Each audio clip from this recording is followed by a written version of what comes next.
Hello, and welcome to the In the Stars podcast with Eli Gomez. I am your host, Eli Gomez. Today I have a very special guest coming on. Her name's Brooklyn Simpson. She is one of my best friends and tech assistant here at Eli Gomez Astrology.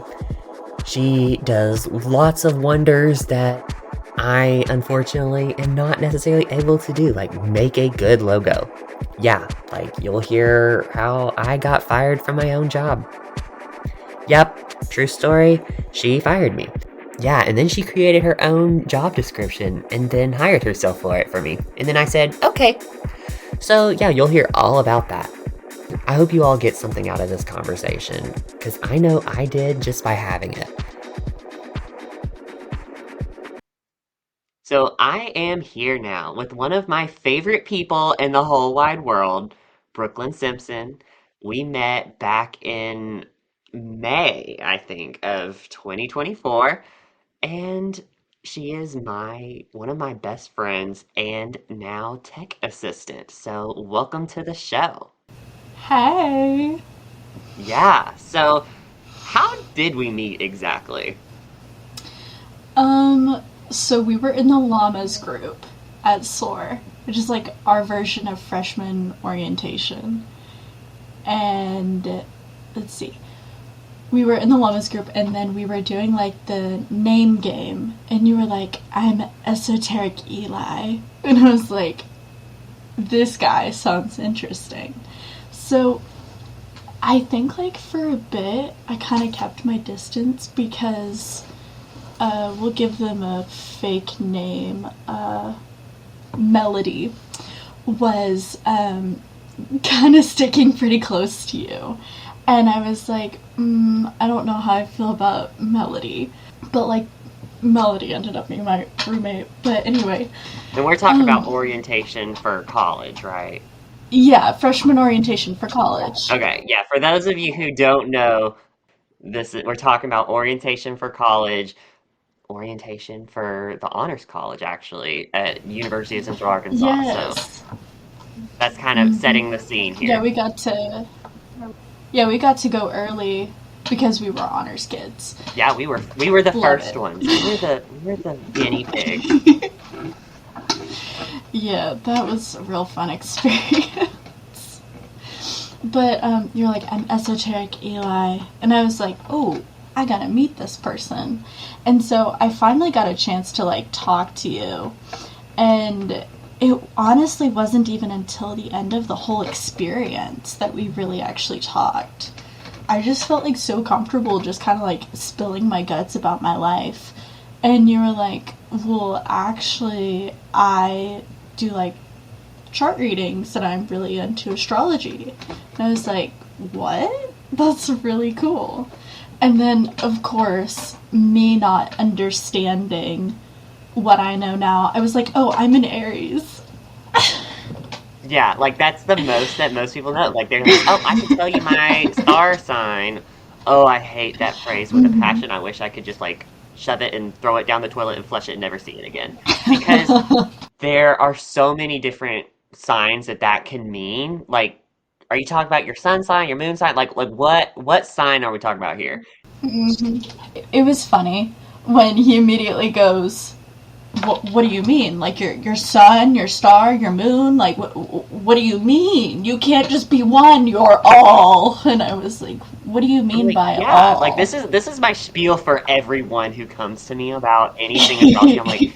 I'm like you are not one sign. You have all 12. And Yeah, here's why that is. So, exactly. because not a lot of people know that. Yeah, I mean, I definitely didn't. And I weirdly knew a decent amount about astrology. But it was more like the popular kind, not really the actual academic study of. No. Right. And unfortunately, that's what a lot of people, that's all they know. Yeah, it's And true. so, yeah. And so having to kind of butt up against that, or if I'm feeling really interesting that day, I'll use it against people. Because I'm like, no, no, I'm serious. Like, and I don't mean that like in like a, oh, I'm gonna be a real bitch and like be like, oh, I know more than you. That's not what I'm talking about. What I'm talking about is I'll be like, I'll hear someone say it, all my exes were Taurus, and I will never date a Taurus again. And I'll be like, well, what sign are you? And they'll be like, Taurus. And I'm like, well, I guess I shouldn't date you either. Like, it'll just be things like that. Like, Yeah. I know like, full well that is, like, not how that works. 100%. But I do oftentimes, like, sometimes I'll pull out my Scorpio Mercury and be like, I'm gonna kind of like play the waters a little bit. You know, I'm gonna play the pop game for a second because sometimes, you know, it'll be interesting. Yeah. But yeah, it was definitely an experience, and like we ended up like talking for 3 hours, just like about my chart and everything. Like it was 3 hours. We stayed later. Yeah, everybody had left. It was just us. It did help that like we didn't live that far away. Like we just lived a town over. Yeah, it was just like a little 30-minute drive, and neither of us had anything to do.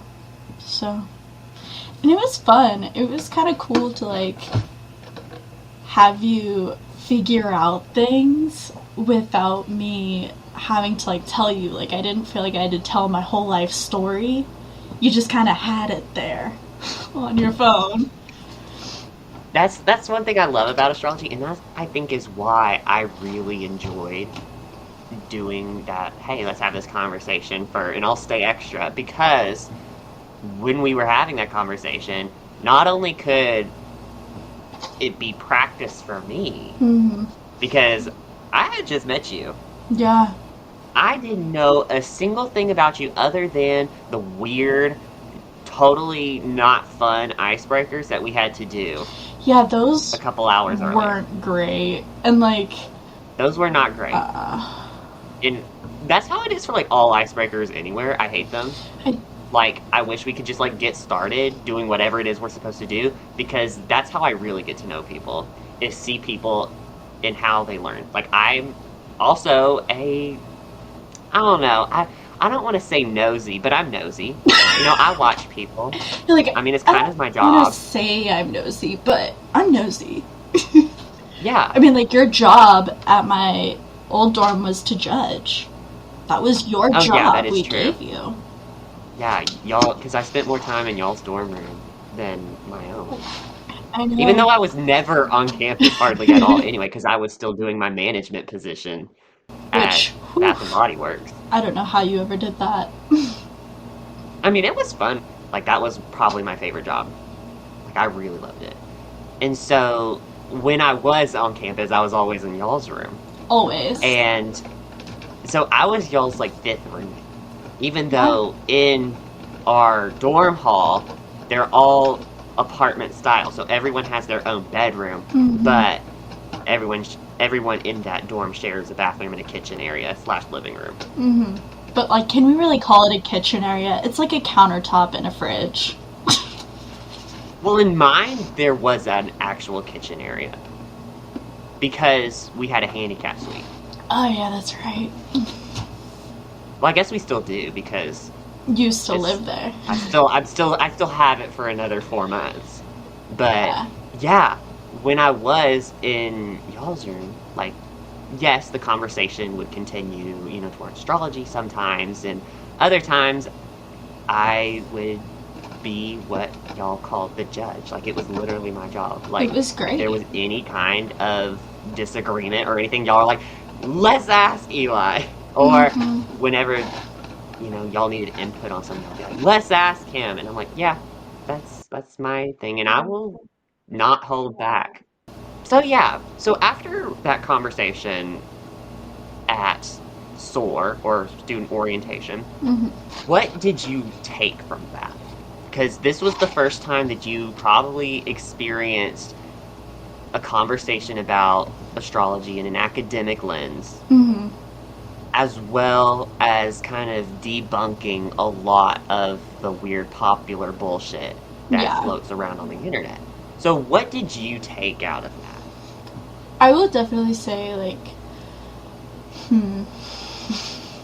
it was interesting, to say the least, because Like, as we have discussed before, like, my time was wrong on my chart, and we fixed it. But even then, there were still so many accuracies that ended up just being slightly flipped once we had the birth time right. And I think that's something that, like, a lot of people will immediately be like, oh, well, he had the birth time wrong, so obviously he's just pulling this out of his ass. You know? But it was only off by like a minute. It was only off by like a minute, and it was so weird. Yeah, that just shows how specific time is. And so I was like, that puts your moon in a completely different house just by moving the time up by one. Because I was kind of giving you a, hey, when it comes to blah, blah, blah, blah, blah, blah, do you feel this way or do you feel this way? Because your moon was right on the cusp of a house. And I wanted to figure out which house it was. And so I said, is it this or is it this? And then I kind of went into, to verify that, I went through some transits. So what I mean by that is I would go in the past and say, hey, did this happen in the past? Did this happen this way? And so then you'd be like, yeah, or no, not exactly. And then that kind of helps me figure out, hey, this verifies that point. And it did. And so I was like, hey, this is probably about the right time. Now, will I tell you that, am I 100% confident? No, but I'm pretty damn confident. Like, I would bet money that if we had Mr. Clock Sky Daddy come down here and be like, I am the Lord of Time, and yes, you were right, and this clock was wrong. I'm sure I would have some sort of legitimacy there, but I'm not gonna say that I am 100% correct. Like, it literally could have been a matter of, hey, the clock that the doctor used at the time was just 1 minute. Like, it could have just been as simple as that. And that happens sometimes. And that's something that in astrology we have to kind of work around sometimes. And we get really good at getting the specifics and trying to observe people and be like, I don't think that's the right birth time. Or, I think there's a little bit more that I'm not seeing. And so we get really good as astrologers as we start reading for people, as we start looking at celebrity charts, or we're not even going to get started on Elon Musk's chart. That's a whole different thing. He made up some birth time, and when my mentor and I would look at this, and we'd be like, no, you are not some philanthropist trying to be, I just care for the world so much. No. No. Like, we get really good at picking out what's BS times. It's so cool to watch you troubleshoot. Off. Right. And that is part of the battle. And that is one thing that Lori, my mentor, never taught to me. That was something that I had to kind of figure out my ways as I did it to figure out how to do, because there's no one way. It's not an exact science to troubleshoot through somebody's birth, because the other thing is that it's like, okay, is your birth time the minute you exit the womb, or is it once they cut the cord, or is it once you breathe your first breath of life? That varies for so many different people. I'm not going to sit here and say that that's the way, because I don't know. Exactly. That's why it's not an exact science. It's a troubleshooting thing. Right. You have to try and figure out as you go. Yeah. But for the most part, like, I would say a good 80% of people who come to me, or whose charts that I have seen, I think they're pretty on par. Like, I think that they pretty much fit. But I don't pull the, hey, I'm going to make it fit no matter what. Mm-hmm. And that's what a lot of astrologers that I see on the internet do. Mm-hmm. Like, they try and make it fit. Like, I've seen people try and make Elon Musk's chart fit, and I'm like, no, that was nice try, but I think you and I both know that something isn't right with that one. Because every single professional astrologer that I have talked to about his chart have all said, there's something not right about this. Mm-hmm. And so that is why, like, when you get unanimous decision, like, opinion like that, like, there has to be something. Like, there has to be something. There's got to be something to it, exactly, yeah. Right. And so there is kind of this whole process of trying to figure out, like, most of the time, yeah, I can just look at the chart and be like, yeah, this looks like that person. Because you can see some physical characteristics. I don't have the whole genome in front of me, because that's not how astrology works. It shows, it's like a clock. The clock isn't time itself. It's a representation of time in a way that we can understand it.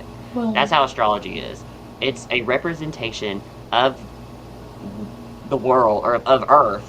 We actually talked about this. Yeah. That day. We were like, it's for this plane.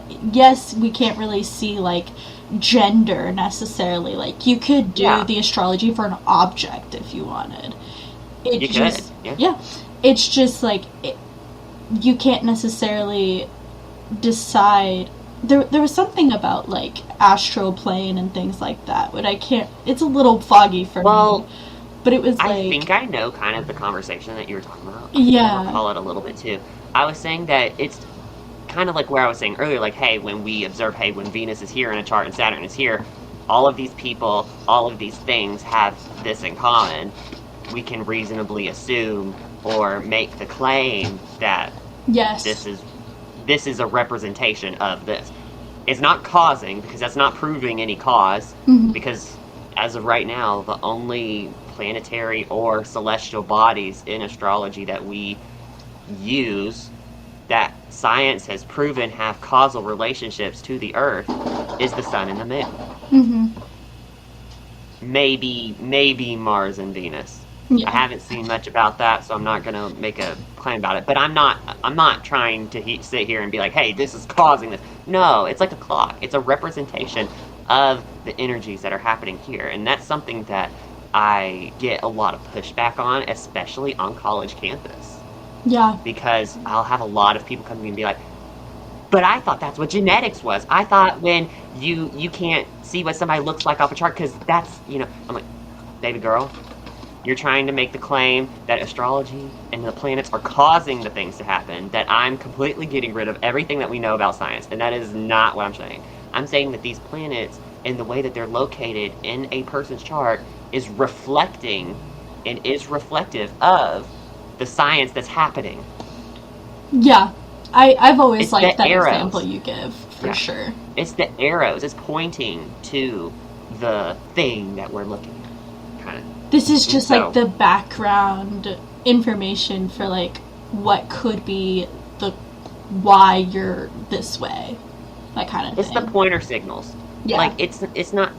That's why I get so frustrated when I have people come to me, and I've had this conversation with them. Like, if I haven't had this conversation with you, like, and you come to me, and you're like, oh, Neptune's in my second house, that means I will forever and always not have money. I'll be like, Neptune isn't causing anything to happen here. Yeah. It's reflective of what's going on the inside. It's showing you that, hey, you may have tendencies at times to maybe easy come, easy go with money and finances. Mm-hmm. However, it also may be a pointer as to saying, you might make money by doing something that is unique and kind of ethereal. So maybe if there's other things happening in the chart, I'll be like, maybe are you a medium? And that's how you make your money? You know? Mm-hmm. So, there's many different ways that can express, but I need to see the whole chart to be able to make that. Like, I can't just say, hey, everyone who has Neptune in the second house has an easy come, easy go with money attitude. Yeah. For some people, yes, that may manifest that way. But Neptune isn't causing anything to happen, so don't go blaming poor Neptune. Because Neptune didn't do anything to you. Yeah. It's an arrow pointing to things that may be going on below the surface. That's a good Neptune way of explaining things.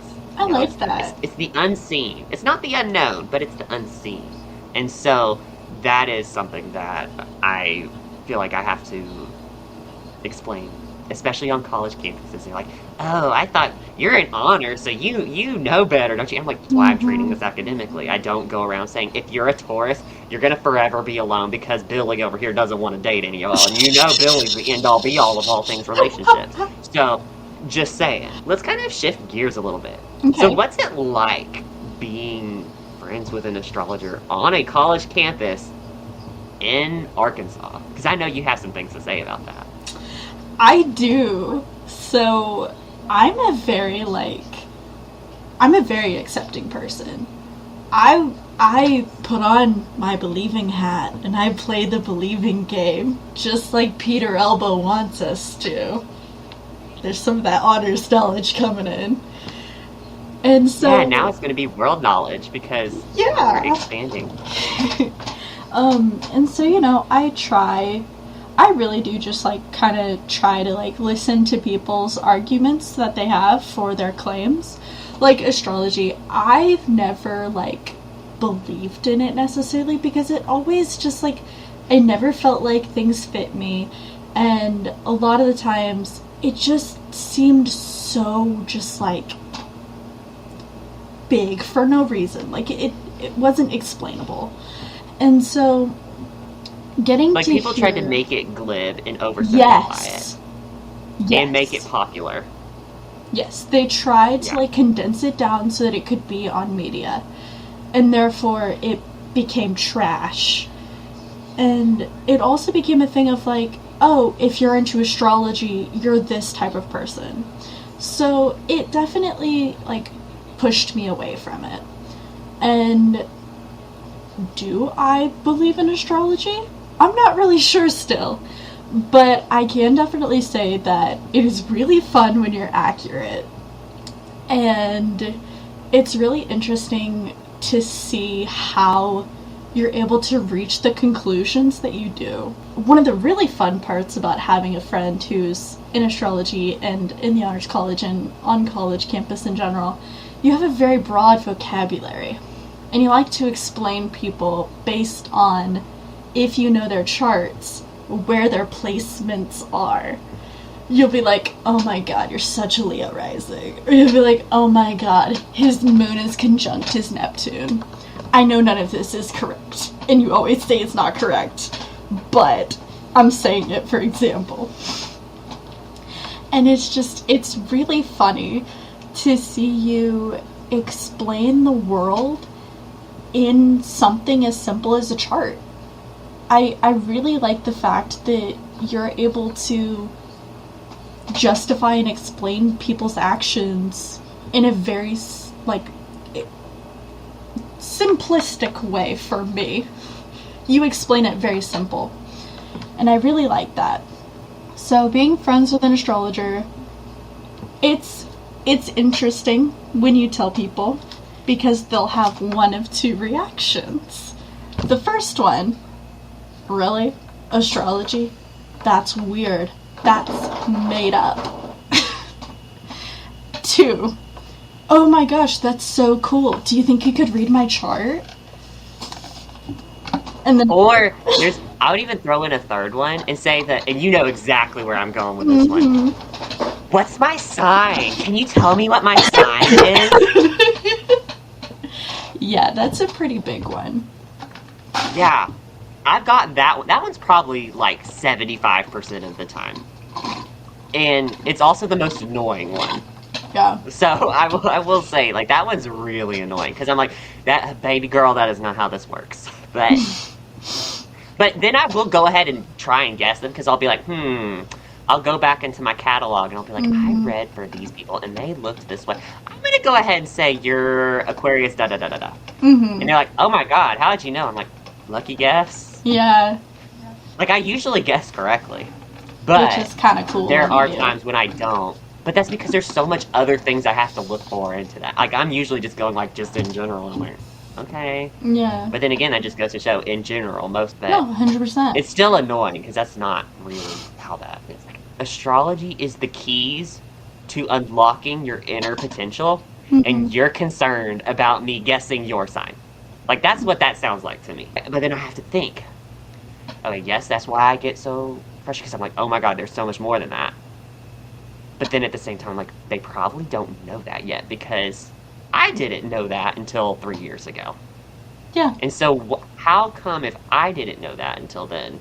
And that was only because I was in a very, very specific time point in my life. And so if I weren't to have been in that very niche part of my life, then I don't even think I would have found astrology. Yeah. But it just so happened to be that that's just how things work. But not everyone has that. And so their perceptions of astrology are going to be vastly different. It's going to be more pop culture because that's what people see. Mm-hmm. And so I have to kind of approach it like that. I'll have to be like, even though this is what I hate, I want to get to the magic, but I have to help build foundations first. Mm-hmm. Which is something that is really interesting because there are some people on campus. Because at this point in time, most people at least in our honors college, which there's about, what, 200 of us? Yeah. Like in program and college together? Mm-hmm. Like in freshman class. So probably about 1,000 total. About 1,000 total. But about 200 for each grade. And, like, I also tell everybody I meet about you because I think it's so cool. Like, and that's why I hired you, because you can market like nobody's business. Thank you. And so, most people, like, at least in the honors college, know what I do. Yeah. There's kind of this divide that I've noticed, though. Mm-hmm. Like, once people find out what I do, kind of like how you were saying that there's those two different types of reactions. Mm-hmm. Well, three, but two main ones. The third one can kind of go in the first one a little bit. Mm-hmm. That's just your specific niche, like, pet peeve. Right. That's like I just say that because that makes me so frustrated. Now everyone knows how to frustrate me, and now they're all going to say, oh, guess my son. But I guess I'm giving them too much credit, because those people are probably not the ones that are going to be listening to this. But I will say that there is this kind of divide, though, because there's the people who are like, oh, tell me more. Mm-hmm. And then there's going to be the people who are like, I want nothing to do with that. Get away from me, Satan. And there's no in-between. Yeah. And what's so funny is that the get away from me, Satan people are not just evangelical Christians. Yeah. In fact, most of the Christians in the honors college I have observed are more the tell me more. Exactly, because it's actually more so the very hard atheists. And, like, the big, like, academics who are like, no, I have to, like, see every bit of this in order to believe that this is accurate. It's people who feel the need to just hardcore, I have to see it to believe it. I need factual proof evidence that this is something real, rather than, hey, let me just have a bit of faith in this for a second. And I think that's why Christians do so well with it, is because they're used to having to go in with blind faith and having to constantly build on that faith and have to keep it strong. Yeah, I mean, and I'm not going to say that all Christians do, because I can't, like, that's a very... Once we kind of get into all or none language, that kind of... That's a rocky throws path. out a lot of the credibility to an argument. Exactly. I would say, in my experience, most of the Christians in the honors college, once I explained to them, they're like, oh, that actually was not what I thought it was. And then I'm like, yeah, it's really not too complicated. I'm not summoning demons, and in fact, if I were, why do you care? And so, it's just that's just kind of how things are. It's what I find interesting, though, is that it's usually the really, really hardcore atheist, which is really strange because I'm borderline atheist myself. Like, I don't believe in a almighty God Sky Daddy, but I love it when you say Sky Daddy. Yeah, we just love to make it sound huge and gargantuan. Yeah. But, yeah, being a spiritual atheist, because I do not believe in a deity per se, but but I do believe in life after death. And that what, I guess you could say, what Christians call God is actually the spark of life within everything. Yeah. That flows through everything. Instead of something separate from us. That's what makes me atheist. Because I'm not deifying something. Mm-hmm. And whenever I have conversations with other atheists, they're like, nope, I'm sticking to the science. I'm doing all this. And I'm like, but what if I told you astrology is data science? We use data science. We have tables and charts and all these things that we have to look at and analyze and interpret, which makes it better than economics, more accurate than economics even. We diss on economics. It's so fun. All the business kids are gonna get so pissed at me, and I don't care. Because I am a business kid, okay? I'm one of y'all, and I'm telling you economics facts. So, it could be so much better, but everyone's so focused on commodifying everything, and so therefore it sucks. But anyhow, so now that we've established that there's, the different reactions that people have, the preconceived notions that people already have about astrology coming into the field, and like you were saying, you don't really know exactly where you stand, but whenever I'm accurate, I'm like really accurate. And so freaky accurate. You've figured out things that I literally hadn't told anybody about.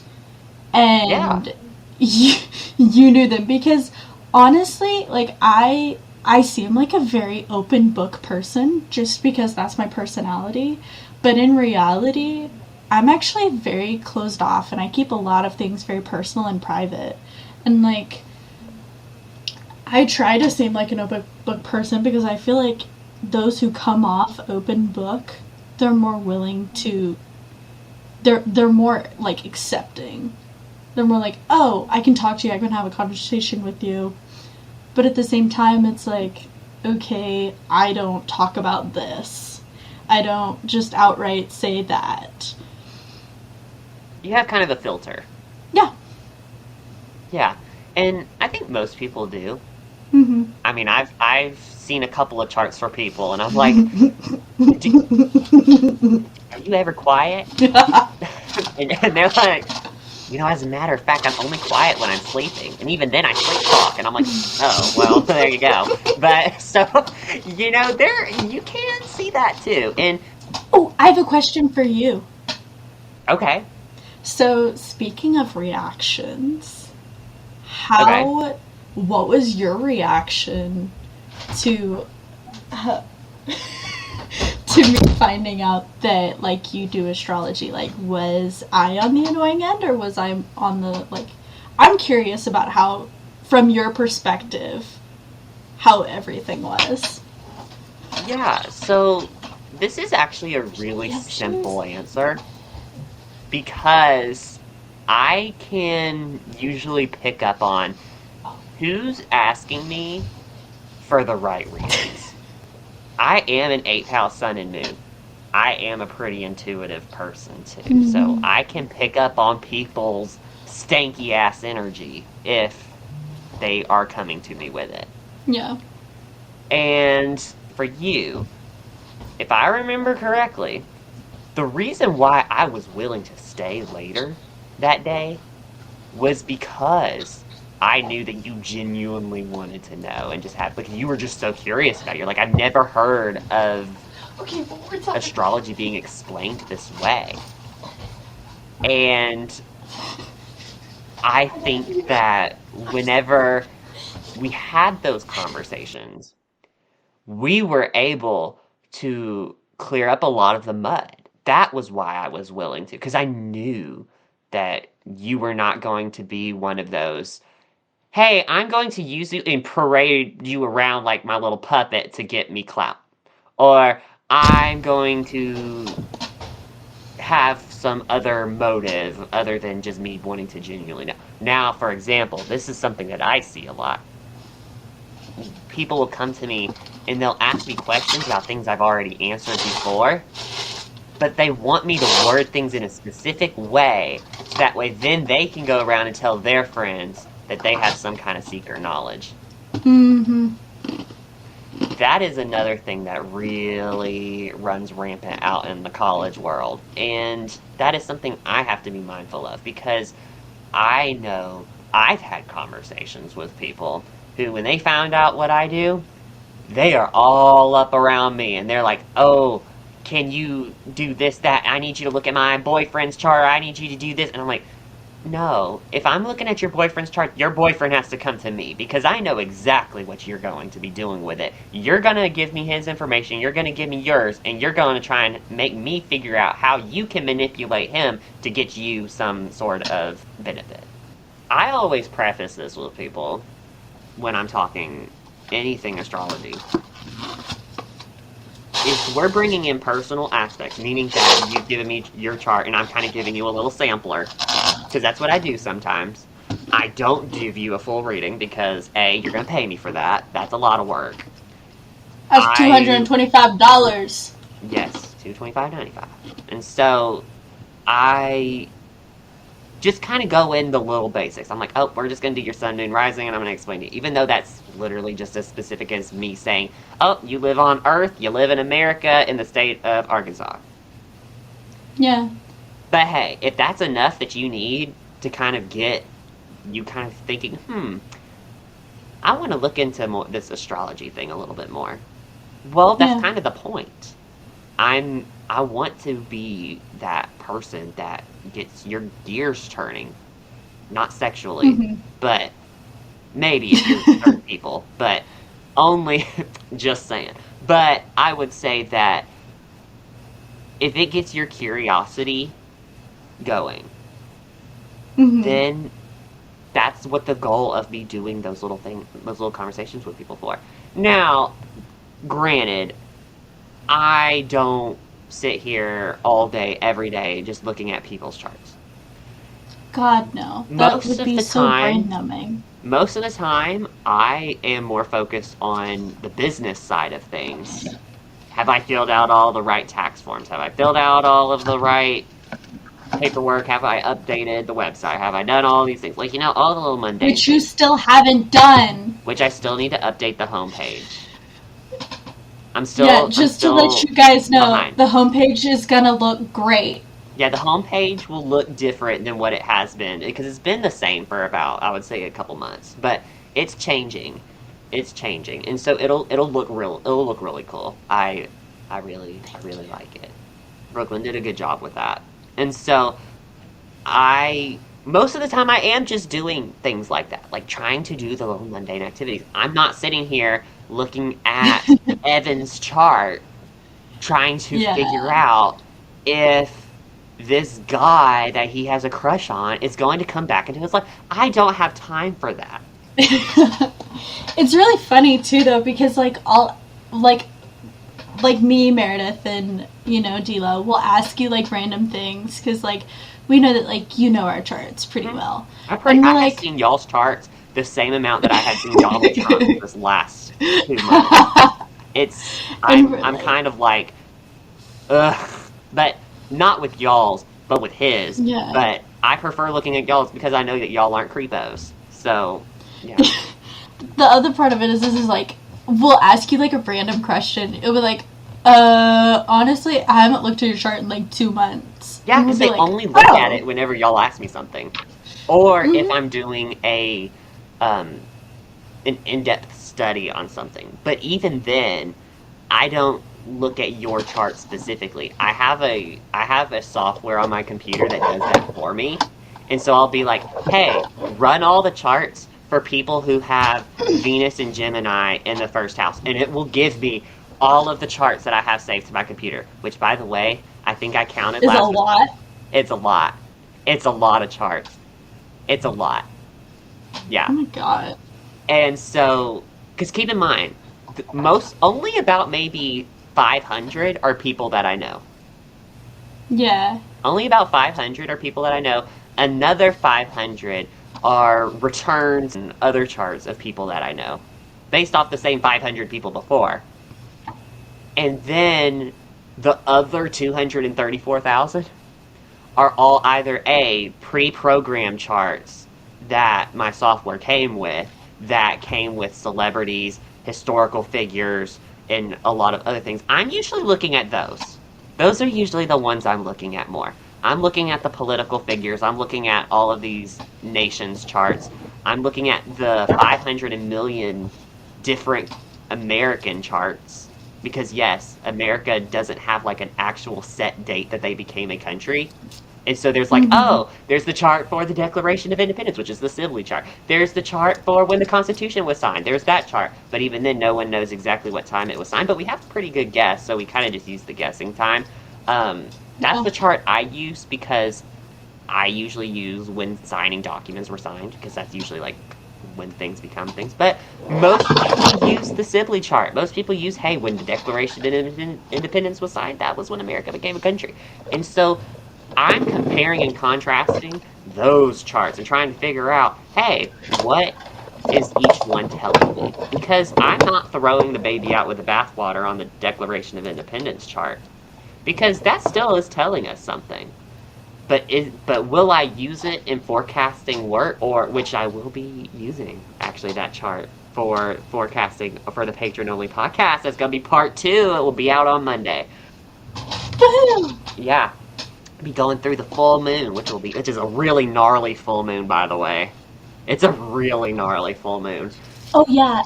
Another thing that I really love about having a friend who's an astrologer is occasionally you'll like come to me and you'll be like, hey, you need to be really careful driving this weekend, or you'll be like, hey, maybe don't touch a knife this week. Yeah. Well, that was okay, so the one about the knives, I said that specifically because your knives were missing. Or what, were they your knives or were they Delo's knives? Okay, well, somebody's knives were missing, and I said, hey, this day, don't touch knives, okay?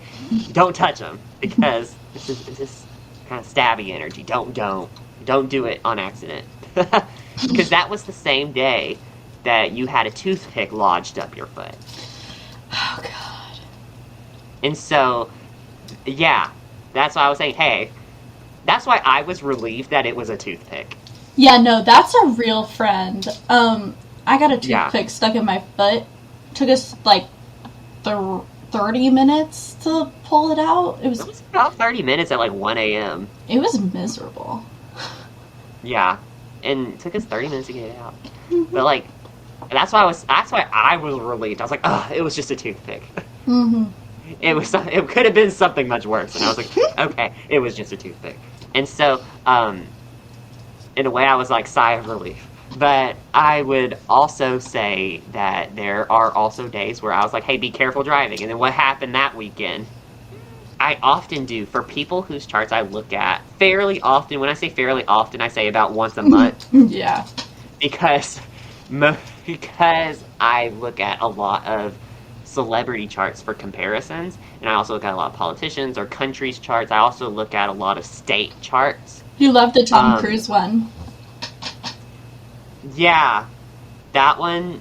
I was actually on one of Lori's lives that night, and that was how we started talking about the Tom Cruise, because it was the one with the Tom Cruise and Fish. Mm-hmm. And so I was actually in your room that night when that was happening, and then that's when I mentioned, I was like, hey, I haven't even thought about this. I'm like, hey, I'm going to look up Tom Cruise's chart real quick, and I'm going to kind of read it through, and I'm going to tell you what I see.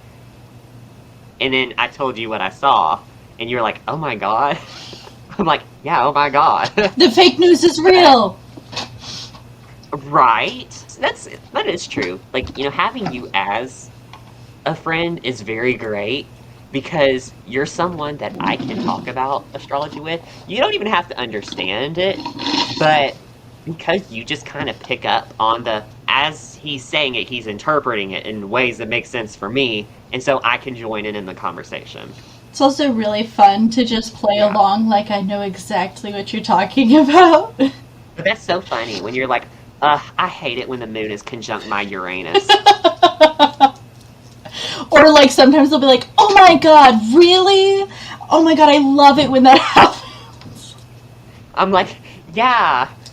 I also love it when Pluto and Saturn and Jupiter are all conjunct my Venus all at the same time in 2020. We love that. Totally didn't get sent to the psych ward, you know? And yeah, true story there. That's another story for another day. This podcast is going to have a lot of stories, a lot of fun stories. This one was more of a goofy episode, but that's just because we're goofy people. I'm a Sagittarius. I'm ADHD. You're Aries in the ninth house. So you do kind of naturally have that Sagittarian kind of taste to your Aries sun. So we're naturally going to be goofy. I'm also ADHD and can't keep a conversation. That is true too. But hey, where we stray, we often end up leading ourselves to places that we never thought we'd ever go to, but we are very not regretful that we did. Like the podcast. Hey, yeah, that is true. Because I remember when you and I both, like at the same time, I remember I was in your room because we were working on the website, and you said, I really think now that you have your Patreon up, have you thought about doing like Patreon podcasts or something? And I was like, oh my god, I was literally just thinking about that. I have one planned, and I wanted to run it by you. And so, yeah, that's really funny how like we kind of just like naturally are on the same kind of wavelength. It just kind of worked out. Like that's kind of like why I hired you, and that's also why I think the just kind of the flexibility that both of us have. It just kind of worked. That it works well for me because then I can talk astrology and then kind of turn it into English in a way you can that makes sense to you, and so you can join in the conversation, and then at the same time you can do all the graphics and do all the things that are really cool looking, and then we can do them all at our own time, and it's like fantastic. Yeah, like my trial was redoing your logo because you were like, that is true. I just really want like. That was your interview. That was my interview. Was redoing your logo, and it was really funny because you kept being like, I want like the Sagittarius symbol in there, and I was like, that doesn't say about you. Right. And so we went with kind of like the sun rays. And then we have like an eclipsed one as well for like darker graphics. And did I actually ever tell you why I chose that specific design? No, you actually didn't. So I felt that like the rays really represent you because everything you touch is just bright. You're just a bright person. You're like, I would describe you as the color yellow. Ew. But like specific, you know what I mean. The specific golden glow yellow. Went to mustard yellow. Ew, no, golden glow. Like gingham glow. No. Gingham glow. Okay, gingham glow is my favorite scent in the whole wide world. Not sponsored Bath and Body Works. You glow like the sun and like gingham glow. So rays. Okay, I can see that. And I do like the gingham glow color though. Like that golden rod. That's what we tried to do for like the eclipse one. Yeah, and it ended up looking really good. And it goes so well on the Patreon logo. Mm-hmm. Or like the banner. Like it looks so good. And see, because I remember you looked at my graphics before that I had made.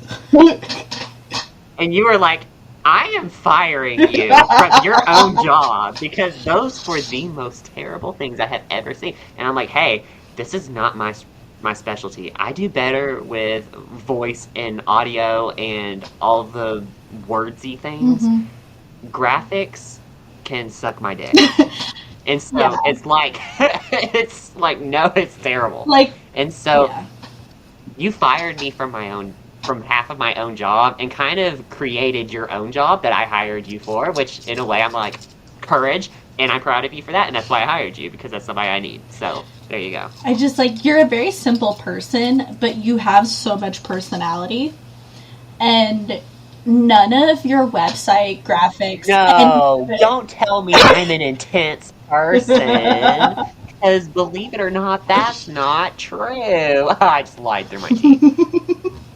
I think you should clip that and make it into a t-shirt. I I'm not an intense person. And then we could sell it. And then we could sell it on my website. Yeah. I also want to see what everybody else thinks about that idea because, hey, y'all are the ones probably going to be buying them. So, if we sell them. So, yeah, anyhow, you do also do some side hustles as well. So, you have journals. Yes, I do have journals. Okay, so tell us more about that. So, I have ADD and ADHD. Yes, you can have both. And for a long time, I was very disorganized. And I would try to use planners, but I didn't really like the way that they were always set up. It felt really restricting, but at the same time wasn't strict enough for me. So I made a total of 5 journals that, sadly to Eli's knowledge, are sold on Amazon. Yeah, because, I make my disdain for Amazon very clear. Hashtag not spawn. I just kind of started making journals. I'm not really sure why I got the idea to make one, but I was like, I want something that fits me more. And so I kind of started it. It kind of started out as like a way of, I need money because I'm broke. Hey, that's often how the creative processes work. Like, even in astrology, we can see, hey, like, there's going to be some interesting time periods coming up, but hey, it's going to bring in a lot of room for creativity. And that's really cool that you took that little hurdle and turned it into something creative. Yeah, I ended up making 5 journals, 2 bullet journals, because bullet journals are so huge. I can't really do them, but I know friends and people who love them. Like, most of my journals I made were either for people in my life or were given to me by ideas. Like, my first one, it's like really dark and angsty. I got like a template off of Canva and I like completely changed it.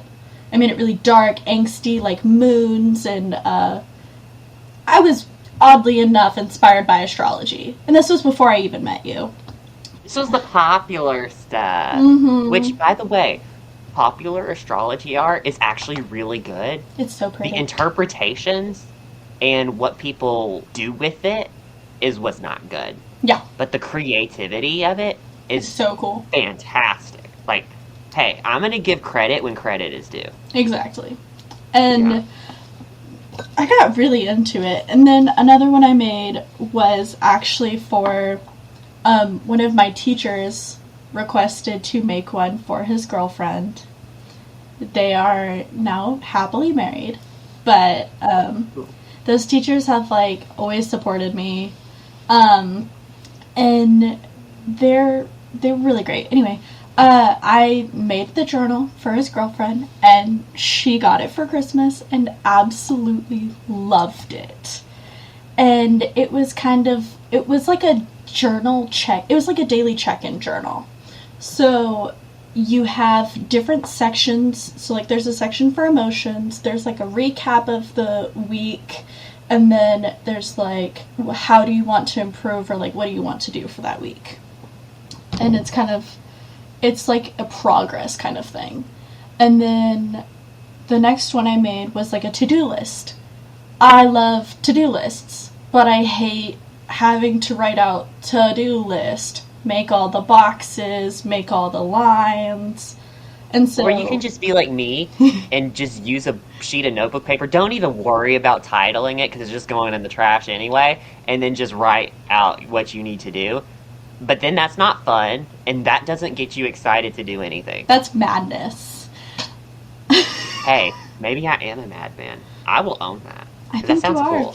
Yeah. I'm like a big wizard and mad scientist. Wah ha ha ha ha.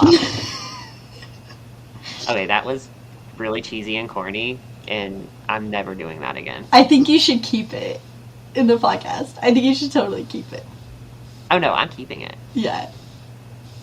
But, yeah, I wanted to have a whole book just dedicated to just a to-do list. And I made it really florally and pretty. And then my next one was the bullet journals. One of my friends, Amy Okaname, shout out, love you. She is very, like, earthy and just loves waves, and that kind of style was really in. And so I did, like, a sage green, wavy bullet journal. And I was like, okay, well, what's next? And then I was like, oh my gosh, I can do the whole color, like, I can do the whole rainbow. And so then it sparked all these different ideas that just kept coming to me. And because I was supported by teachers, they found out I was selling them on Amazon. And they hadn't really gotten much publicity because I wasn't really sure about telling anybody. I actually didn't tell anybody for like a year. So it was just kind of in secret. It was kind of a secret thing. I was doing like a secret side hustle, and I wasn't really ready to tell anybody because I didn't know how people would react. I didn't want people to completely shoot down my thoughts and ideas and be like, well, that's just stupid. And it took a lot of courage, but I ended up doing a business expo at Little Rock Central, and I got a lot of traction from it. I had people from different companies wanting to reach out to me. I had teachers saying, oh my gosh, I would love to do this. Would you be willing to make like a lesson planner? And I was like, oh, that's a really good idea. I hadn't really thought about that. I've always wanted to do like a full 365-day journal. Oh, that would be good for like astrological observations. Like that would be fantastic. Yeah.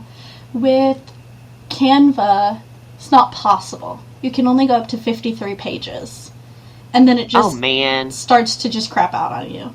So I was kind of put to the point of, okay, I got to do the weekly stuff. Or I've got to just have like smaller amounts of pages.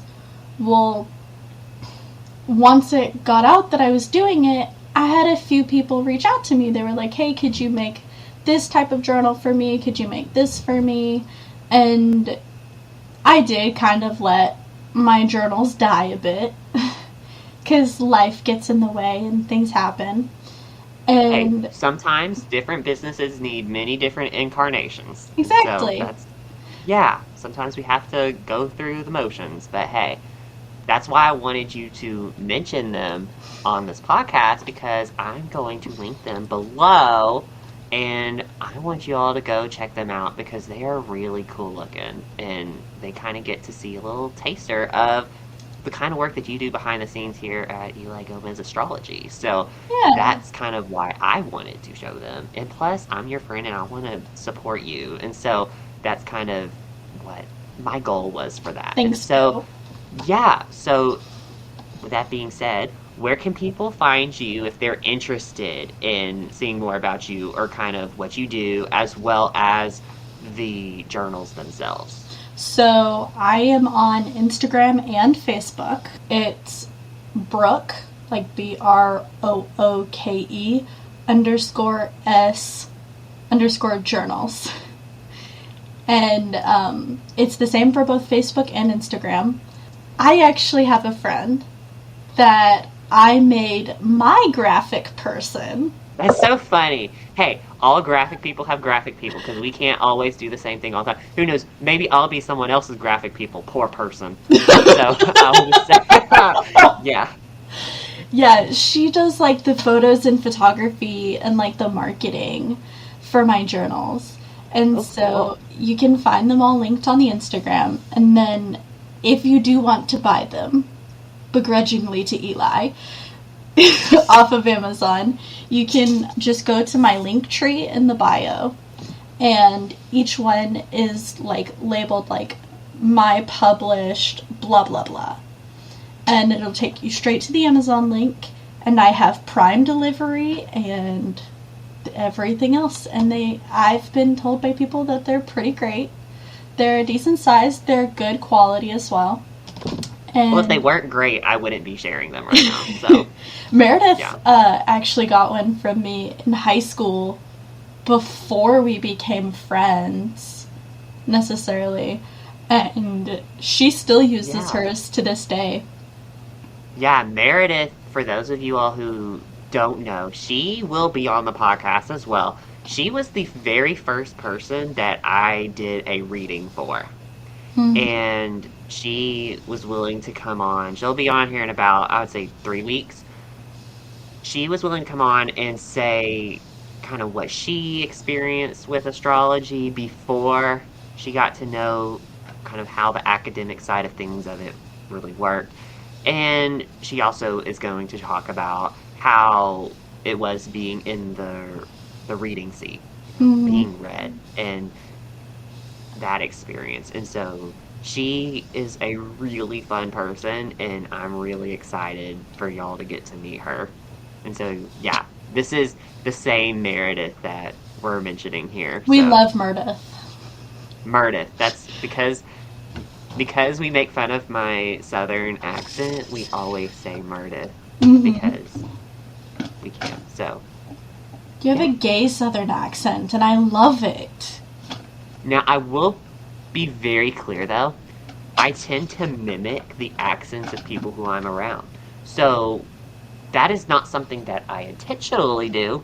It's Hmm. just kind of something that happens. Same. Um, so when I was in California for a week, it was so bad. It was so bad. I didn't even do it intentionally because one of my really good friends who went with me, she goes, you really have a southern accent.